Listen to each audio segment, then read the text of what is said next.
Isaac Newton ರವರ ಬಗ್ಗೆ ಕುರಿತು ಮಾತನಾಡಲು ಬಯಸುತ್ತಿದ್ದೇನೆ. ಸರ್ ಐಸಾಕ್ ನ್ಯೂಟನ್ ಅವರು ಇಂಗ್ಲೆಂಡಿನ ಗ್ರಾಂಥಮ್ ಹತ್ತಿರದ ಊಲ್ತೋರ್ಫ್ನಲ್ಲಿ 4 ಜನವರಿ 1643ರಂದು ಜನಿಸಿದರು.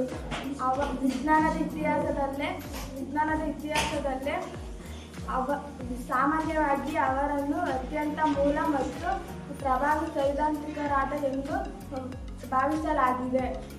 ಅವರು ಒಂದು ಬಡರೈತ ಕುಟುಂಬದಲ್ಲಿ ಜನಿಸಿದರು. ಅವರನ್ನು 1661ರಲ್ಲಿ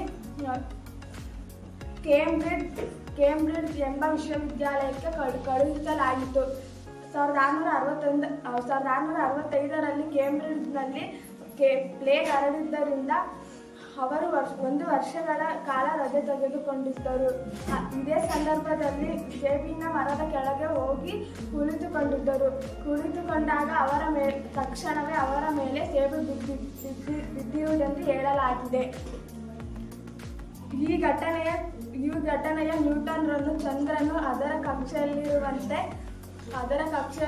ಮಾಡಿದ ಬಲ ಮತ್ತು ವಿಶ್ವವನ್ನು ವಿಶ್ವವ್ಯಾಪ್ತಿ ಗುರುತ್ವ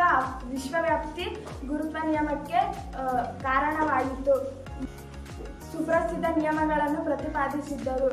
ಅವನ ಸಿದ್ಧಾಂತ ಮತ್ತು ಬಣ್ಣಗಳ ಬಗೆಗೆ ಅಧ್ಯಯನ ಮಾಡಿದ್ದರು. ಅವರು ಒಂದು ಖಗೋಳ ವೀಕ್ಷಣೆಗೆ ಒಂದು ಖಗೋಳ ದೂರದರ್ಶಕವನ್ನು ವಿನ್ಯಾಸಗೊಳಿಸಿದ್ದರು. ಅವರು ಗಣಿತದ ಒಬ್ಬ ಖ್ಯಾತ ಗಣಿತಜ್ಞರು ಆಗಿದ್ದರು. ಅವರು ಕಲನಶಾಸ್ತ್ರ ಎಂಬ ಗಣಿತದ ಹೊಸ ಶಾಖೆಯನ್ನು ಆವಿಷ್ಕರಿಸಿದರು. ಖಗೋಳದ ಹೊರಗಿನ ಅದರ ಎಲ್ಲ ರಾಶಿಯು ಕೇಂದ್ರದಲ್ಲಿ ಕೇಂದ್ರೀಕೃತವಾಗಿರುವಂತೆ ಆ ಗೋಳವು ವರ್ತಿಸುತ್ತದೆ ಎಂದು ಕಲಿಸಿದರು. ಧನ್ಯವಾದಗಳು.